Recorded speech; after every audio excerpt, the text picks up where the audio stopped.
এই যে কোটা আন্দোলন নিয়ে চলতেছে না এখন সংগ্রাম, আপনি কি জানেন এই যে কোটা আন্দোলন, কোটাটাই তো ইসলামে জায়েজ নেই। মেধাবীদেরকে দিয়ে যদি আপনি একটা জায়গা সাজান, ওখান থেকে মেধাবী লোক বাইর হবে। আর আপনি যদি স্বজনপ্রীতি করেন, ওই জায়গায় কি মেধা পাওয়া যাবে? একটা স্কুলে ভালো শিক্ষা ব্যবস্থার জন্য ভালো শিক্ষকের দরকার আছে না নাই?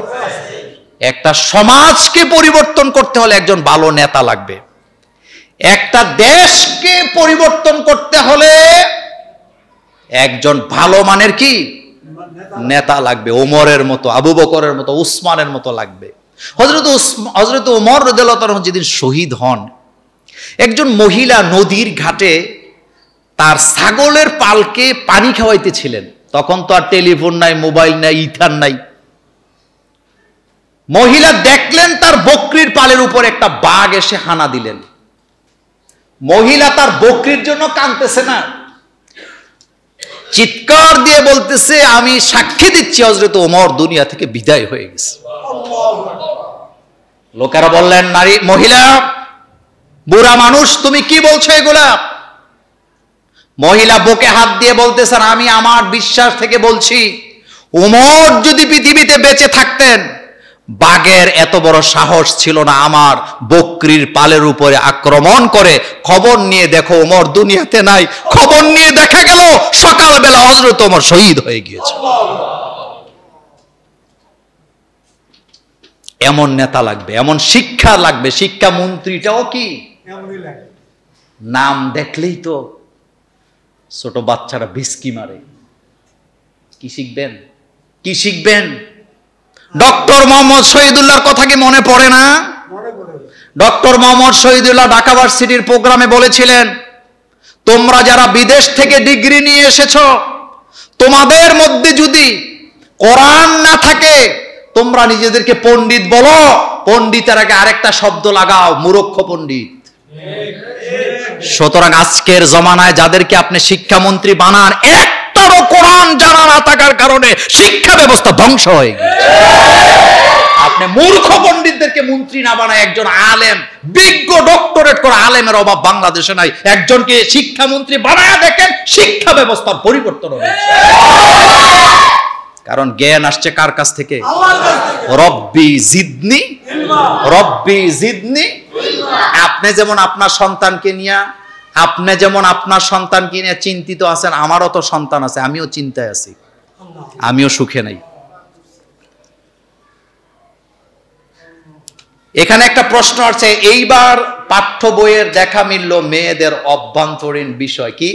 অন্তর্ভাস বিক্রির বিদেশি কি ওয়েবসাইট। মাথা আমার, বুদ্ধি পেন্টাগনের, মগজ আমার, কিন্তু এখানে যা সাপ্লাই হয় শান্তিনিকেতন থেকে, কোরআন থেকেও নয়, হাদিস থেকেও। একটা মেয়ে যখন পিরিয়ড হয়, সে যখন জীবনের প্রথম মিন্স হয়, কথাটা কার কাছে বলে? কথা বলেন? মা। মা না থাকলে ভাবি, ভাবি না থাকলে বড় বোনের কাছে কি বলে, আর তারাই সেটা শিক্ষা দেয়। এটা গোপন বিষয়। এই পিরিয়ড এটা নতুন নয়, মা হাওয়া আলাইহিস সালাম থেকে শুরু হয়েছে। জান্নাতে মা হাওয়া আলাইহিস সালাম যখন গাছের পাতা ছিঁড়ে লজ্জাস্থান ঢাকছিলেন, তখন থেকেই কি শুরু হয়ে গেছে। আর এটা হলো আমরা দুনিয়াতে আসার একটা রাস্তা। আমরা দুনিয়াতে আসার, যেই মেয়েদের নিয়মিত পিরিয়ড হয় না, ওদের কিন্তু বাচ্চাও কি, এটা কি জানেন তো, বুঝেন তো কথা? এটা গোপন বিষয়। গোপন বিষয়টা গোপনই রাখা লাগে, কিন্তু এটাকে প্রকাশ করে দিয়ে নির্লজ্জতায় ভরে দেওয়া হয়েছে। ওই দিন দেখলাম একটা আর্টিকেলে পড়ে, সেখানে লিখছে, এখন থেকে মেয়েরা যখন মিন্স হবে, মায়ের কাছে বলার দরকার নেই, আব্বার কাছে যায় কো। তো তোরে জুতা দিয়ে ফিরাইতাম মন চায় আমার। আব্বার কাছে কেন বলতে হবে? বন্ধু বান্ধবের কাছে বলতে হবে নাকি? তোর মাথা ঠিক আছে? তোর মাথা ঠিক আছে? নির্লজ্জ জাতির কখনো ঈমান থাকতে, হায়া, লজ্জাটা ঈমানের অংশ কিনা? চিৎকার দিয়ে বলেন তো। লজ্জাহারা ফ্যামিলি ওই দেশে আছে, আছেন? পুরা ফ্যামিলি লজ্জাহারা, পুরা ফ্যামিলি রাতের বেলা হাফ প্যান্ট পরে ঘুমায়, পুরা ফ্যামিলি। টাকা হয়েছে নাকি? কি কি টাকা হয়েছে তোমার? কয় টাকা হয়েছে তোমার? আল্লাহ পাক বলছেন এই পৃথিবীটা যদি আমার কাছে মশার দানা পরিমাণ মর্যাদা থাকতো, আমি একটা কাফেরকে এক ডোক পানিও খাইতে দিতাম না। শেষ প্রশ্ন, মদিনায় না গেলে হজ হবে, ওমরা হবে কিনা? এমন কথার দলিল কি? দেখেন, শুনেন আগে। হজ ওমরা এটা একটা বিষয়, মদিনাতে যাওয়া আরেকটা বিষয়। কথা কি বুঝতেছেন? আচ্ছা, মদিনাতে তৌফিক থাকলে যাবেন, কেন যাবেন না? রাসূল বলেছেন আমার এখানে যে আসে, আমি কিয়ামতে আমার জন্য ওয়াজিব তাকে কি করা? সুপারিশ করা। তো এই অপরচুনিটি আপনি কেন হারাবেন? এটা তো গোল্ডেন অপরচুনিটি আপনার জন্য, এটা সুবর্ণ সুযোগ, এটা হারাবেন না। তবে কেউ যদি হজে যায়, মদিনায় যাবে না, হজ হয়ে যাবে। কেউ যদি উমরা করে, মদিনায় গেল না, হয়ে যাবে। কারণ হজ উমরার জন্য মদিনায় যাওয়া কিনা শর্ত না। আবার কালকে সকালে কবের মোল্লা ভাই কইছে, আমি বলি নাই। আপনি হজ আর উমরার মধ্যে এই শর্তটা নাই যে মদিনায় যেতে হবে।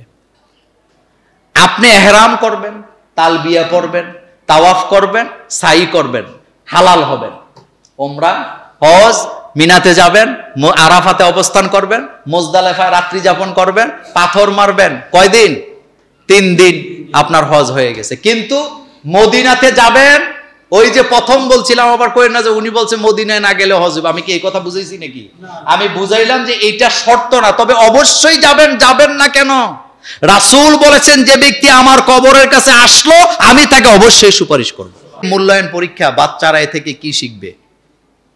বই দেখে নকল। কি নকল? আসলে দুনিয়া সবই নকল। আমরা যা খাই, কথা কর না কেন, আমরা যা খাই তা নকল। আমরা যা পান করি তা নকল। আমরা যা বলি তাও কি নকল। সব নকল। নকলের ভিড়েও কি অরিজিনাল কিছু জিনিস থাকে। তবে শুনেন, একটা জাতি ধ্বংস হওয়ার জন্য তার শিক্ষা ব্যবস্থাকে আগে ধ্বংস করতে হবে। একটা জাতিকে পরাধীন করার জন্য শিক্ষা ব্যবস্থাকে ধ্বংস করতে হবে। একটা জাতিকে পরাধীনতার শিকলে আবদ্ধ করতে হলে তার শিক্ষা ব্যবস্থাকে ধ্বংস করতে হবে। যেটা আরাকানে দেখেছি আমরা, যেটা আমরা আরাকানে দেখেছি, যেটা আমরা চেচনিয়ায় দেখেছি, যেটা আমরা বসনিয়ায় দেখেছি, যেটা আমরা বিভিন্ন দেশে এখনো দেখছি। এ কথা কি সত্য না মিথ্যা? একটা জাতিকে ধ্বংস করতে হলে শিক্ষা ব্যবস্থা আগে ধ্বংস করে দিতে হবে। আর এই যা চলতেছে সবই এক জায়গার কি মাথার মধ্যে ভূত চাপছে। কি চাপছে? চিংড়ি মাছের পায়খানাটা কোথায় থাকে আপনারা কি জানেন? এজন্য দেখবেন চিংড়ি মাছ সামনে চলে যদ্দূর, পিছে চলে। এ আমাদের অবস্থা সেম, অবস্থা সেম। ধ্বংস, সব শেষ। আপনি দেখতে থাকেন, কিচ্ছু করতে পারবেন না।